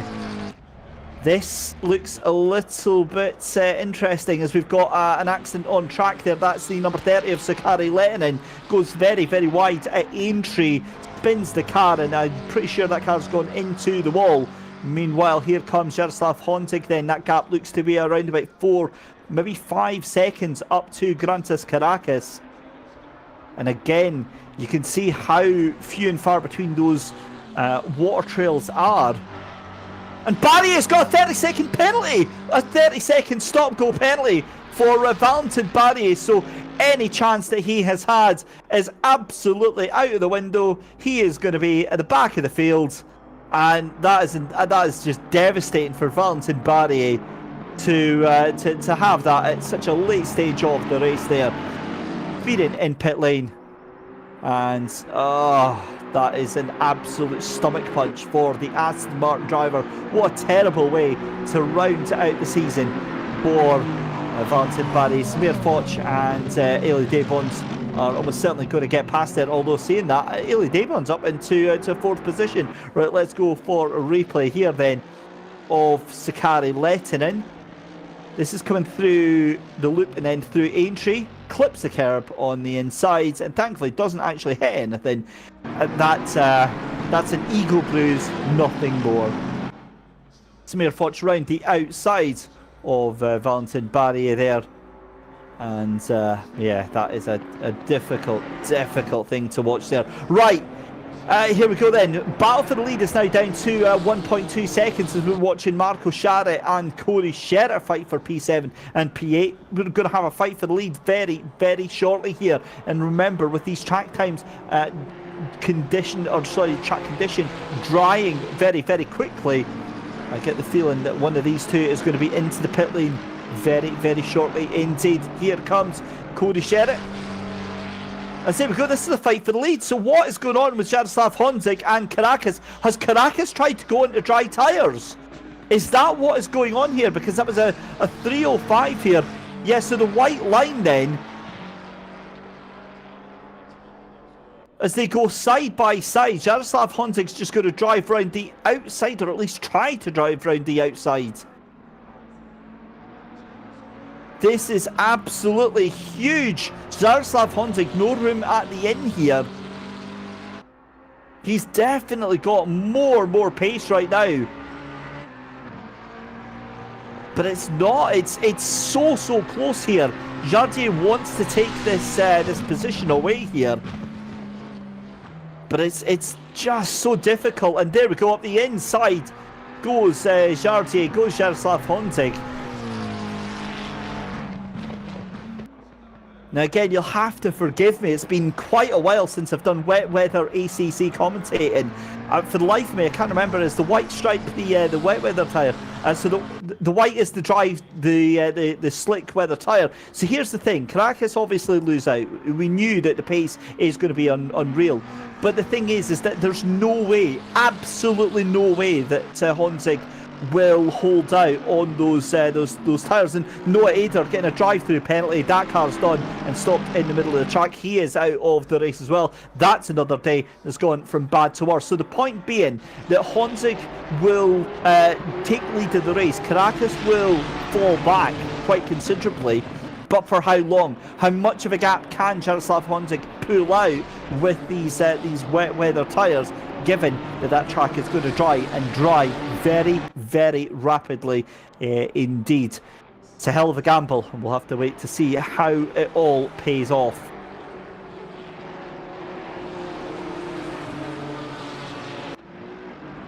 So 16 cars at the moment trying to dry the track. Do not be surprised again if we see a flurry of activity into pit lane, because as I believe that Genisus Caracas is the only car at the moment on those slick weather tyres. Again, we'll have to see whether or not that is brave or close. But at the moment, it's around about a second a lap that Honzig is able to clear that car by. And already you can see with the heat and the temperature of the tyres going into this ground here, you can see a dry line starting to appear. Again, it's not a dry line, full dry line yet, but it is drying, and it is drying quite quickly. So I think that Jaroslav Honzig's days and laps here are going to be fairly numbered.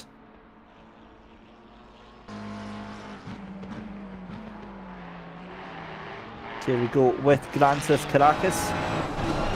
Gap up to 5 seconds now. 2 minutes and 10 for Genisus Caracas. 2 minutes and 7 for Jardier. You can see these greasy, damp conditions here.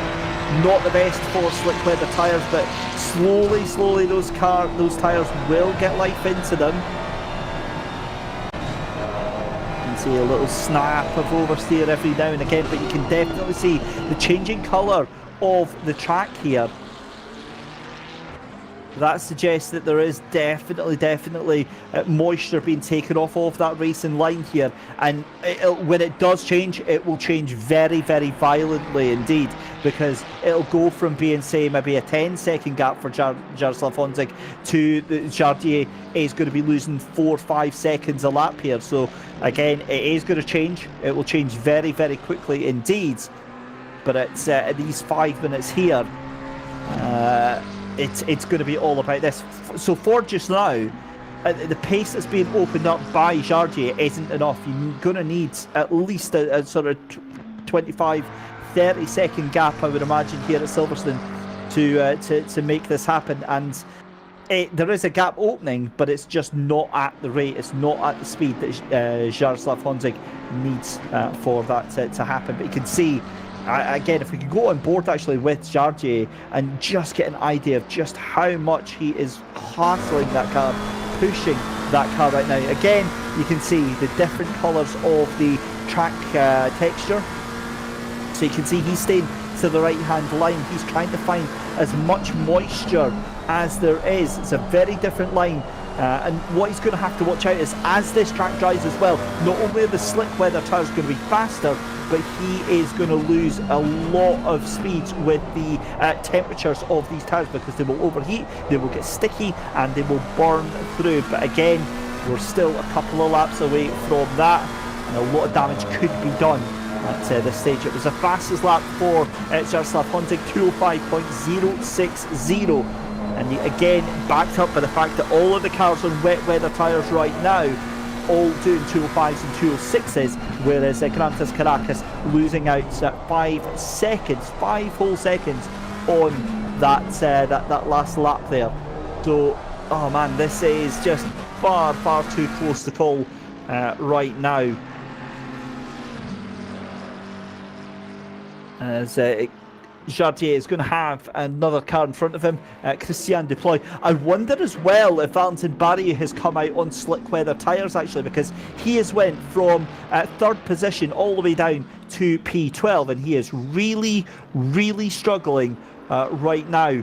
Let's see what Jaroslav Honzig comes across the line to do. Lap number 29 that we're going to start just now. And there we go, it is a 204.852. Cody Sherritt getting a penalty as well, just seeing him getting some time slapped next to his name. What can Genisus Caracas do as he comes across the line as well? And there we go, that's the time drop now. That's it starting to shift, because Genisus Caracas doing a 209. That's his fastest lap on those slick weather tyres, and that's a full second faster than what he was doing before. The tide is turning, and that gap is going to come down very shortly indeed. 26 minutes left to go. I'm going to call it right now. I think Genisus Caracas has got this race win from Jaroslav Honzig. There you go, confirmation instant between cars. 65 and 38. That's Cody Sherritt and Marco Schade, and that is a 5-second penalty for causing a collision. So, causing a collision, a 5-second penalty. Meanwhile, back with Grantis Caracas here, and again, do not be surprised to see that if in the next 2-3 laps Jaroslav Honzik comes into pit lane, and let's see if Grantis stays on that dry line, what the lap time will be, because I get the feeling that we are going to see that change very, very quickly. Indeed, he is still losing time. I mean, let's not take anything away from the fact that Jaroslav Honzik is still around about 4 to 5 seconds a lap faster. But again, when that does change on those slick weather tyres, it will change very, very fast. We'll keep you abreast of all of that. So your race leader, Jaroslav Honzik, making his way down into Luffield, into the final corner just now. And again, look for that crossover time to be around about 2 minutes. To be about 2 minutes and 2 minutes and 2 seconds. And so Jaroslav Honzik comes across the line. And it is a 2:04.3. As Valentin Barrier is out of pit lane. So he's done his stop-go 30. And we've got 16 cars still taking part in this race. Tommy Rozier goes across the line, and there we go, faster lap even still, 2:86 for Grantis Caracas now. It's a 17-second lead that he's got. Now the other thing is, actually, I've just realised, is that Jaroslav Honzik might just not pit. He might try and stay on those tyres, those wet weather tyres, but he's going to be in a world of pain if we get to the point where those wet weather tyres start overheating and they get to that greasy, slidey way, because that's when you're in a world of hurt with those things. It is not fun. I've done that and tried to hold on. That was back in the day where I used to be rocking the Bentley out there, and yeah, when it turns, it's just no fun. It just makes you want to alt F4 very, very quickly indeed. But we've got 23 minutes left to go in the final race of the season here for the Genisus Risk Kaizen Championship Season 2. Coming to its conclusion, we're watching the fight between Jaroslav Honzik and Grantis Caracas. The gap's still going up. It is by around about 3-4 seconds a lap here. And again, your race leader coming across some lap traffic just now. That's going to be Valentin Barrier, believe it or not, that they're going to be coming across just now. What a turn of fate for that just now. That is a very, very unusual state of affairs. Now, the other thing as well is, remember, if Valentin Barrier is on dry weather tyres, on slicks, that might make it quite difficult for Jardier to actually get past that car. Either way, Jardier is going to come across the line shortly, and we'll keep our eye on the lap times here. And indeed, Valentin Barrier just moves aside. So that's a 2:04.462 for Valentin that time by. And now, another thing that I didn't factor in is that Ailey Daybons and Tommy Rozier actually catching up quite quickly on Grantis Caracas just now. Grantis comes across the line. What can they do this time by? It is a 2:08.1. Oh, maybe. There is a universe in which Jaroslav Honzik is just able to hold on to this, because actually, look at that. That's a 20-second gap that's already been opened up. I think Caracas has rolled the dice, and it's not paid off. We've got 10 laps left to go here. Yeah, it was looking possible where Caracas could have just sort of, got into things here, but because the sun's not come out here, but you see there immediately Ailey Daybons and Tommy Rozier both having to switch to that left-hand side. That's very telling as well. Both of them trying to keep as much moisture onto these tyres at this point of the race as they possibly can. So that shows you how quickly overheating and tyre management is a factor for these drivers. Again, it's just too close to call at the moment. But again, we wait with bated breath. Moving over that right-hand side there, you can see Ailey Daybons is having to manage these tyres quite significantly, but still able to catch a lot of time onto Grantis Caracas. That gap is going to be, what, around about 22 seconds, I would imagine, at the end of this lap here. And, you know, Caracas, unfortunately, is a sitting duck in these wet weather conditions. The pace difference is quite significant at this point. And this is hard to watch. This really is hard to watch. But it has just been too early, unfortunately, as up the inside tries to go Ailey Dapons. And I think with the superior grip of those wet weather tyres, yep, that's not going to be an issue whatsoever. Oh, man. It's that is a difficult pill for Grantis Caracas to swallow, but Ailey Dapons jumps into second position, and at this current rate of pace, 2:04.1 for Jaroslav Honzig, a 2:80 for Grantis Caracas. It's not over yet, but it's difficult. It's difficult to see any sort of significant way that this is not going to go the way of Grantis Caracas in these remaining 9 laps of the race here. The gap is now 24 seconds, as that is going to be Tommy Rozier who is going to take this position as well.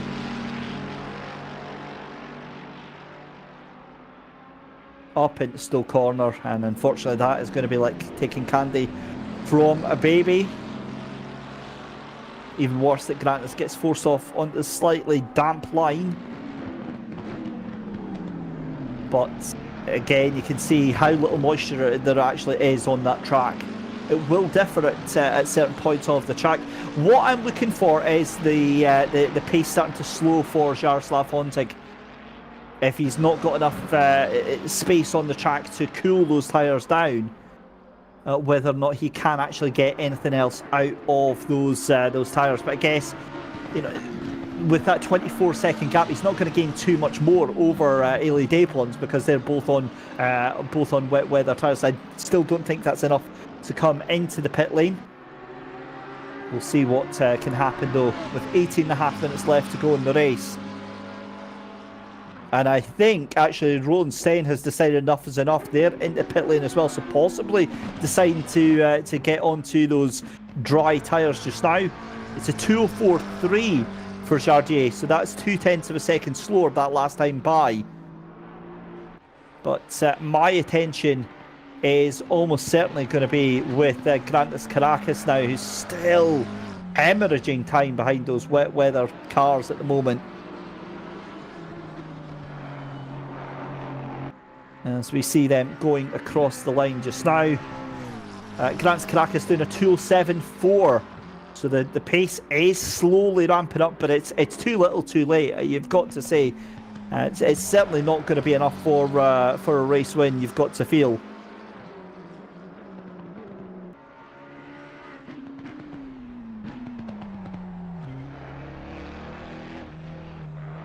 But again, how long can these wet weather tyres hold on for in these drying conditions? Again, you can see the dark blue lines, Jardier having to take to anywhere that basically is off that racing line, trying to manage the temperature of these tyres right now,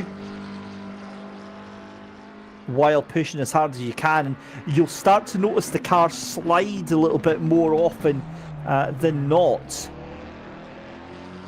And what that will signify is that the external temperature of those tyres basically getting far too much, and a skin starting to develop around the perimeter of the tyres. That's what allows the car to slide and to skids, and of course that increases the friction on the tyre, that increases the temperature of the tyre, and it's a death cycle from there, quite basically.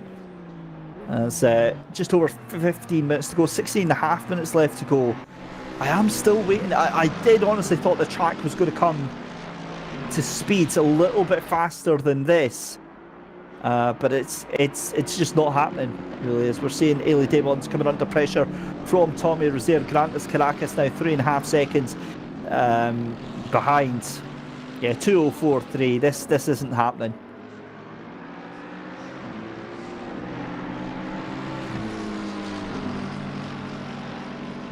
Absolutely not happening, unfortunately, for Grantis Caracas. Cars coming across the line. 2:04.3 for your race leader. 2:06.0 for Grantis Caracas. So again, faster still. Now, bear in mind that the fast pace time is going to be about 1:58, 1:59. So that's 5 seconds faster than they're managing right now. Yeah, I mean, 5 laps at that. That's 25 seconds. Okay. Let's just see what happens here. And that is going to be Samir Foch in the background as well, 6 seconds behind.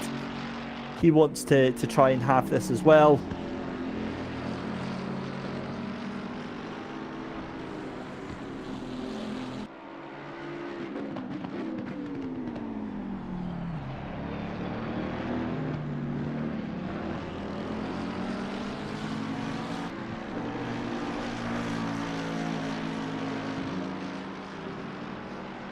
As this is a proper fight now for position between Elie Desbons and Tommy Rozier. And that's not going to do them too well when they consider that the car behind is going to start speeding up a little bit. Maybe not just now. That got 4.1 seconds back to Grantis Caracas. They're definitely in a vulnerable position. But this is now, I think, where the wet tyres are going to start overheating a little bit. I wouldn't be surprised to see, although there is still a wee bit of spray left on the track here, I wouldn't be surprised to see the time starting to slow down a little bit, but we'll wait and see, because again, I think there's just enough to cool the tyres down. But certainly this fight here is not going to help the wet weather drivers of Elie Desbons and Tommy Rozier right now.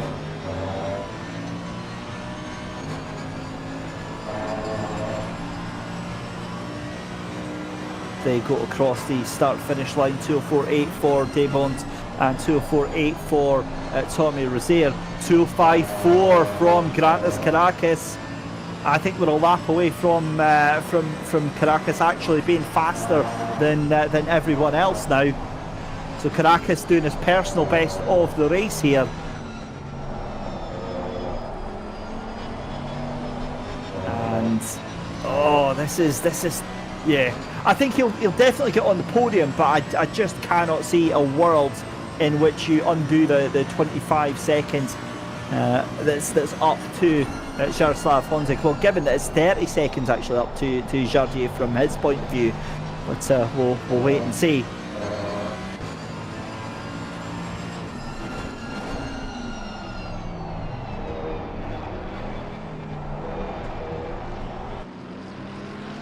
Just coming up to the final 10 minutes of the race here.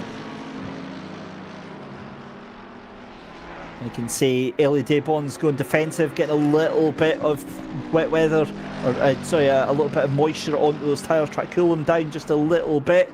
Your race leader though coming down towards Brooklands to start lap number 36. As the battle we're watching here for second and third position go into Village and then the Loop. Right, do you want to know something fun? Grantis Caracas just took out 0.2 of a second on these two on that last section alone. Let's have a look at what the lap time is for your race leader. 2:04.8 for Jaroslav Honzik, and these two are about to come across the line, and I get the feeling that it's go time. I get the feeling now your fastest man on track is going to be Grantis Caracas. Can we see a 2:03? If we do, then it's going to be a very, very fun final 10 minutes of this race. The two of them come across the line just now, and it is 2:04.9 and a 2:04.9 for Desbons and Tommy Rozier. It's a 2:04.4 for Grantis Caracas. So that last time by, Grantis Caracas, fastest car on track just now. I did say it is going to change. It didn't change as quickly as I thought it would be, but it is go time now. Caracas now gaining on Rozier and Desbons. And as it goes by, he's just going to get faster and faster and faster. This is what I love, when a race really throws everything into the mix in the final 10 minutes of the race here.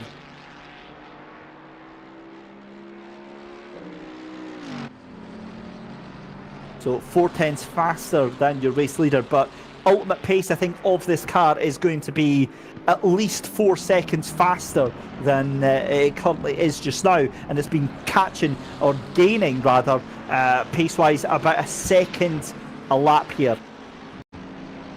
Now, the only good thing for the race leader and for everybody else behind in terms of Debons and Rozier is that they are in clear track just now. Yeah, Jardier, look at how much having to move to the side there, trying to cool those tyres down late into the brakes, and I'll tell you what, those tyres are going to be absolute bubble gum in about 2 laps time, because remember, not only are they going to be on wet weather pace, which is going to be 204 plus, but then they'll start overheating, which means that they'll be up to around about 206, 207, but they come across the line just now. Jardier completes the lap there, 204.6.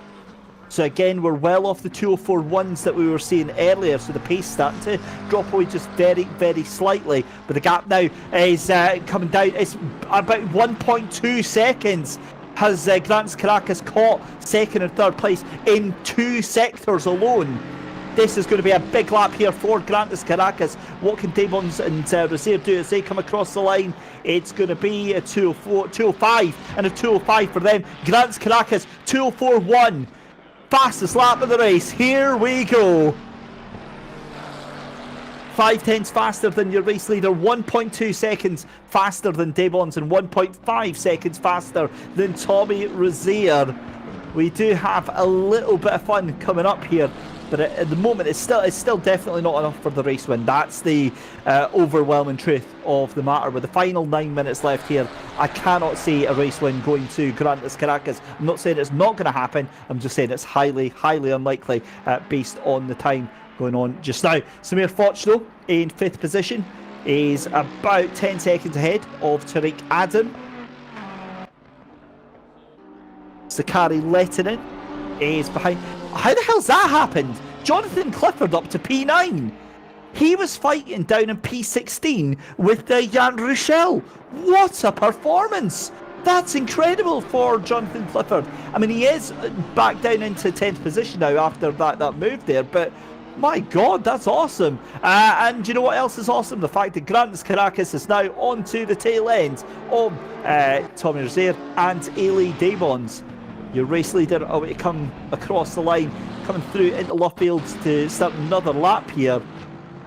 But I get the feeling that this is going to be a 203, maybe a 202 for Grantis Caracas this time by. As Jardier crosses the line then to start lap number 38. And that's a 206.5! The tyres are gone, the crossover period is now, and that's a huge difference in pace. That is absolutely huge right now, as Grantis Caracas struggling to get past Tommy Rozier right now. Jardier is all by himself, there's no other cars around him. Let's see what everyone else can do. Ailey Debons goes across the line. So does Tommy Rozier. And it's a 203.4 for Grantis Caracas this time by. So 3.1 seconds faster than your race leader. But again, with just 3 laps left to go, 4 laps left to go even, it's very unlikely that we're going to see all that much here. As all it takes is a good exit out of Magnus and Beckett's, and there we go. Grantis Caracas is going to try and drive that car to the outside. It's going to be the inside line then for Grantis Caracas there. Yep, wide goes the bubblegum tyres of Tommy Rozier. That car is absolutely cooked, and it's just going to have to hold on for the final 6.5 minutes. That means that Ailey Debons is up next right now. We've got Driver of the Day poll up in YouTube, ladies and gentlemen. Who are you going to choose from? Is it going to be Jaroslav Honzik, Ailey Debons, Grantis Caracas, or Tommy Rozier? Let us know in the chat by giving us a vote, and let us know who you are going to vote for.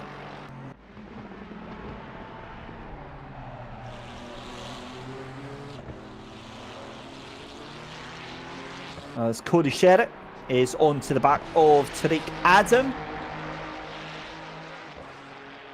Meanwhile, Jardier very much struggling right now with these tyres. He's going to come across the line. And I think he's actually getting caught by Valentin Barry. Now, if we can check with Barry, I'm positive Valentin Barry is on the dry weather tyres. And there goes Grantis Caracas up the inside. So that is P2 now for Grantis Caracas. Yeah, if we can check with Valentin Barry and go on board with him. He is! He's on dry weather tyres as well, because look at the fastest lap. No, he's not actually, is he? Is he on the white? Yeah, they've got the white sidewall on him. Valentin Barry did a 2:02.2 that last time by. That's why he's so much faster. He'll be catching up on Jaroslav Honzik as well. So that last lap for Honzik was a 2:06.2 and Caracas did a 2:04. But again, if Barry is able to do a 2:02, there's no reason that Caracas can't do that as well. But 5 minutes left to go here. My concern is Barry going to try and get past. He's going to have to, because the pace difference is going to be absolutely unbelievable. Back with a fight with Cody Sherritt though, as they go across the line, start another lap here. And you can see Grantis Caracas already opens up 2.3 seconds of a gap here. Now this is my question: is Honzik going to just let that car go and overtake? Yeah, that's exactly what they need to do, as Marco Schara takes a drive-through penalty, presumably for track limits, and the two of them making their way around just now. But that is a very, very stricken car, you've got to say, of Jaroslav Honzik. Really just trying to eke that car around. You can see it starting to slide as the grip really fails from beneath the wheels of that car. Does he feel like he's still got another 2 laps left to go in it? He's certainly going to hope so. Jaroslav Honzik now comes across the line. That's going to be a slow lap for them. Well, it's not too bad actually. 2:06.6. That's respectable with wet weather tyres on a drying track like this.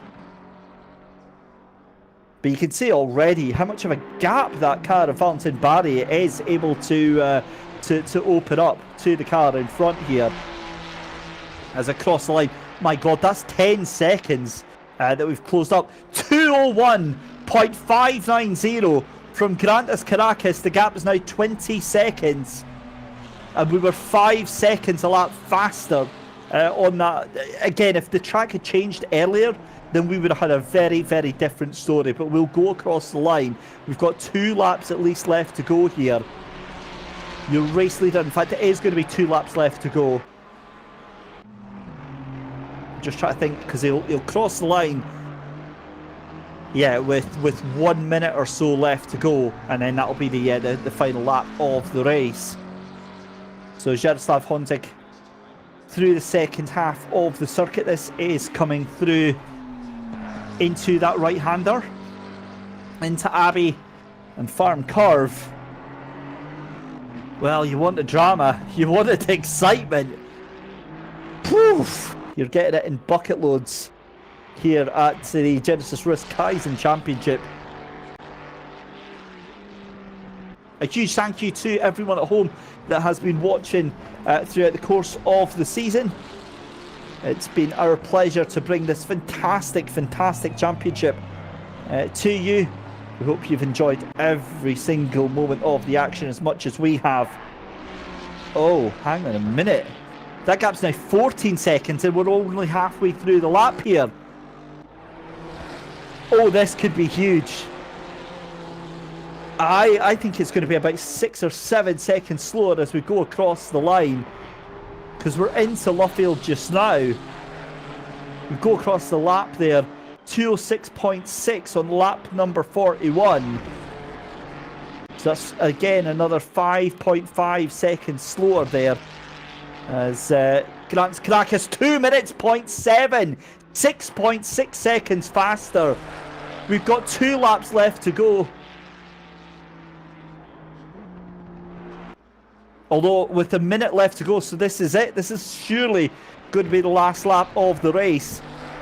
Oh, you wish things could have been so different. Well, as we go in towards the right-hander then, it's Stowe for the final time. And it's been a spirited drive there from Jaroslav Honzig. He's done everything he needed to do. He's had his run of the luck here. And you've got to say he's had the skill as well to execute that. It's one thing having the opportunity, it's one thing having the run of luck, but it's a completely different thing to have the skill set to make that happen as well. And that's exactly what we've seen here. 20 seconds left on the clock, so this is going to turn into a white flag. And what a way to round out the season. What a comeback drive for Grantas Caracas as well. And what a performance for me, for Ailey Daybons, to get up into that final step of the podium.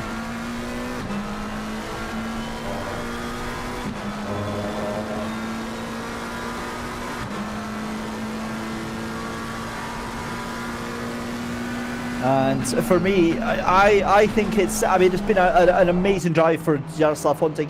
I think my vote splits the vote that we've got right now. I think Ailey Daybons and Jaroslav Honzig equal merits in that. But there we go, round the final corner as Jonathan Clifford stops at the end there. But it's going to be a win for Jaroslav Honzig. Jardier takes the final win of the season here for the Genisus Risk Kaizen Championship Season 2. Grantas Caracas 6.3 seconds behind. One more lap would have been enough to see that happen. Ailey Daybons is going to come across the line in third position. But oh my, what a race that was. Tommy Rozier is going to finish in fourth position. Samir Fortune fifth. Sakari Lettinen in sixth. Tariq Adam in seventh. Cody Shera is going to finish in ninth, I believe. In fact, no, he will finish in eighth position. Jan Rochelle with a fantastic top 10 performance there into P9. And Luke Addison, after the day of all days, manages to get himself up into the top 10. But a huge congratulations to our podium there. Jardier, Grantas Caracas and Ailey Daybons in that order. My goodness me, what a final round of the season. We hope you enjoyed it as well, ladies and gentlemen. We'll get some post-race interviews in very, very shortly as we wait for everybody to come across the line. Last few cars coming across just now. There goes Luke Addison, Noel Hache and Valentin Barry. Could have been also different for Valentin Barry if it wasn't for that stop-go 30-second penalty. And there we go. Well, slightly drier conditions in the track pan that we're seeing here, but a difficult race, a crazy race, a chaotic race. And again, we'll hopefully have some post-race driver interviews here. But again, as always, a huge thank you to our stewarding team behind the scenes. They were kept very, very busy through the first couple of laps there. And I think you'll have some very happy drivers. But at the moment, vote's still open for your driver of the day here on YouTube. Get in there and let us know who you are voting for as we wait the drivers heading into the waiting room to get things done and dusted for that one. That being said, ladies and gentlemen, it does look like we have some drivers starting to filter in. So let's check in with our race winner then. Let's bring in the man himself, Jardier, to have a chat with us, because that was an awesome race. And here he is. Congratulations, Jardier. Your first appearance in the second season here, and you just decide to blitz it with a win there. That was some crazy conditions out there. Yeah, it was crazy, guys. That was my first race, and I must say it was perfect. I can't complain, really. How much were you sweating towards those final couple of laps as you saw Grantas Caracas just ratcheting up the speed on that drying track? I mean, I knew in the terms of pace, like I calculated in terms of pace that there's no way he can catch me. Like, I don't know, already like 10 minutes to go or something. But my biggest fear is, like, since 1.95 update, it is really difficult to tell when the tires will pop, you know? Because like on 1.8, 1.7, 1.6, I believe we all knew how the tires will last, but right now you can get so many random punctures and such in these conditions. So I was literally like, I was really hanging. I was like really driving carefully in the last 3 laps. Basically, for our point of view, it's our first time seeing you here in the second season. It's fantastic to have you in. What brought you along tonight? I mean, I got invited by Luke Edison already 3 months ago, and I was like, oh, LFM Pro is enough.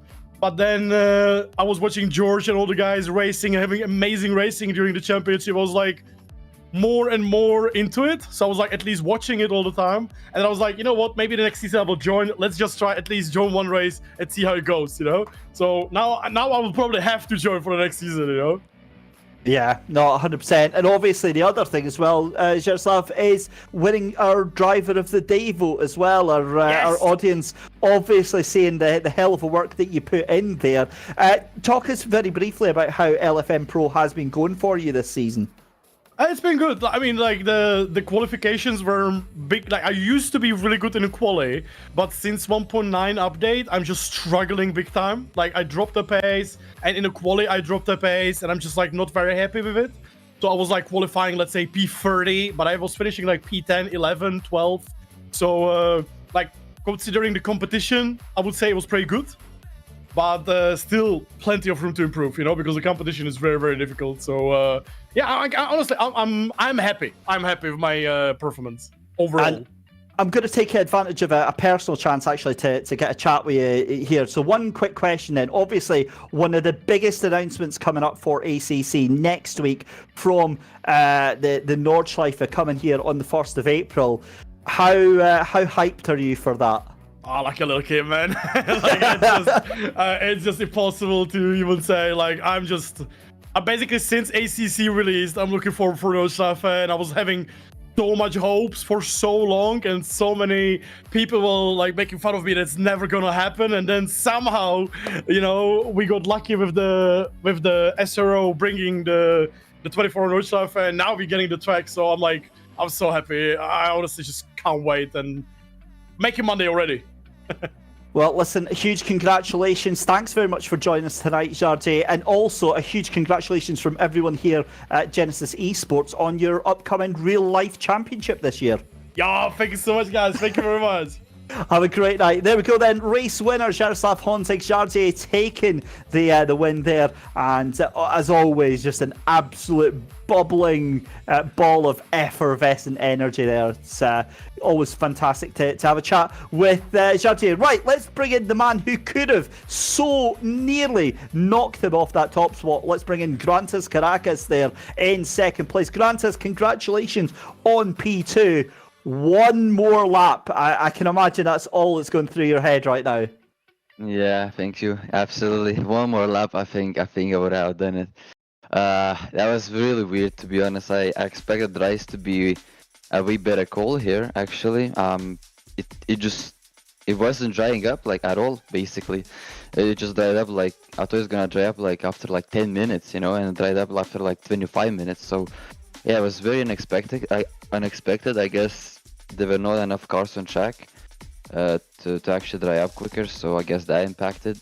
So obviously learn for next time. But yeah, it still was a really good fun race. Got P2 in the championship in the bag, so I'm really happy still. Yeah, and obviously that was really, really nip and tuck until sort of halfway through when we saw that car getting the stop go penalty. For you though, those first couple of laps on those dry tyres, how bad was that circuit on those slicks? Pretty bad. No grip at all, basically. I mean, it was still drivable, but you will have to drive really, really slowly and try to not spin or crash. It was definitely difficult conditions to be in. But after 10 minutes, it was pretty decent dry. I was just very off the pace because the track was still quite wet. So really unfortunate, but yeah.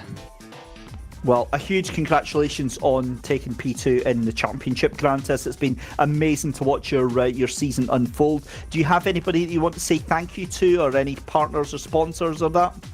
Yeah, obviously want to thank my team, Scuderia Ferrari Esports team, and obviously you guys for commentating and the organizers for organizing this event. It's a really good event, really fun event. Excellent stuff. Well, listen, thank you so much for joining us this evening, and best of luck for the next upcoming season. Thank you. See ya. Excellent stuff. There we go then. Grantis Caracas there in P2. Let's bring in third place then, driver Ailey Daybons, who had a remarkable performance. Ailey, congratulations on P3. I'm right in thinking that's your best performance this season, and a very warm welcome to the podium. Thank you. Yes, it's a pleasure to be on the podium after that awesome race. Actually, I only did 2 races, so that's maybe why you didn't have I didn't have a chance to be here more often. But yeah, it was actually I didn't expect to start on flooded racetrack. It was actually quite interesting. The restart, I got involved in a crash with a teammate that made me lost some position and carry damage for the whole race, so it was not optimal. But then I then got a DT, no stop and go, everything was clean so far, so we lived and we gained position, and that made me able to finish here. And obviously, you mentioned that you've only been with us for the 2 rounds, but the 2 rounds you've been involved in, you've found yourself at how do I put this politely? You found yourself in the middle of everybody else fighting, and it's been very, very physical, but somehow you've kind of got through that and kept your head down and actually got through. Because, for instance, in this race, it was a hell of a fight that you were having with the likes of Tariq Adam and Tommy Rozier, but then after the pit stops, everything seemed to change for you. You got a little bit of free air. Yeah, actually, after I came out of the pit, I overcut Tommy, so I gained a position that way. Then Tariq had to serve the penalty he got for hitting me, so then he was also gone. And then also some people choose maybe the dry tires, and so they bounce a bit back at the beginning. I think the best strategy was to go on the wet. It clearly seems like it was faster for the last stint. Excellent stuff. Well, listen, Ailey, do you have anybody that you would like to say hello to or say thanks to tonight? I haven't thought about that question, actually. Should always be thinking about your sponsors. I have none, actually. Well, let's make sure we can make that change for the next season. Thanks very much for joining us so far in Season 2, and we can't wait to see you, Ailey, back on the grid. My pleasure. Thanks for hosting the races. Excellent stuff. So there we go. Ailey Daybons in third position. That rounds out our podium interviews. And that is it for Season 2 of the Genisus Risk Kaizen Championship. The only thing we've got left to do is spin the magic wheel, because we have got 2 £10 vouchers on their way. 2 $10 vouchers, I think it might be. But we've got a wheel, basically, for driver participation. So let's see who our final 2 winners of the season are. Let's bring up the wheel and let's get that spin underway as soon as we possibly can. There we go. Again, still no David Christie, but I'm done with it. It's fine. I'm past caring at this point. Anyway, let's spin the wheel and find out who our first driver is to win. And it is that Ailey Daybons? Let's go. Right, well done to Ailey Daybons, who wins our first of 2 vouchers tonight. And it's going to be Jonathan Clifford. Well done, Jonathan. Congratulations on that. We will get your vouchers out to you as soon as we can. But that is it, ladies and gentlemen. That rounds out our Season 2 of the Genisus Risk Kaizen Championship. I've got to say a huge thank you to my co-commentator Tapelo Merioli, who's not been able to join us tonight or last week. My name has been David Christie. We started at the beginning of January, the beginning of the year at Imola. We went on to Misano, then Nürburgring, Paul Ricard, Watkins, Kailami, Kota, Bathurst, Spa, Brands Hatch, Valencia, and tonight at Silverstone for a thrilling 12-round championship. And we hope that it has brought you everything that you could have wanted to see in a championship. We will be back with details of Season 3 very, very soon. So keep an eye on the social medias for all of that, on Twitter or whatever it is called this weekend. My name has been David Christie. A huge thank you to our broadcast team behind the scenes of Daniel Costello, who's brought you all of these wonderful graphics, video and audio through the course of the season, and we will see you very, very soon back on track. Keep an eye on us, but in the meantime, have a wonderful week and take care.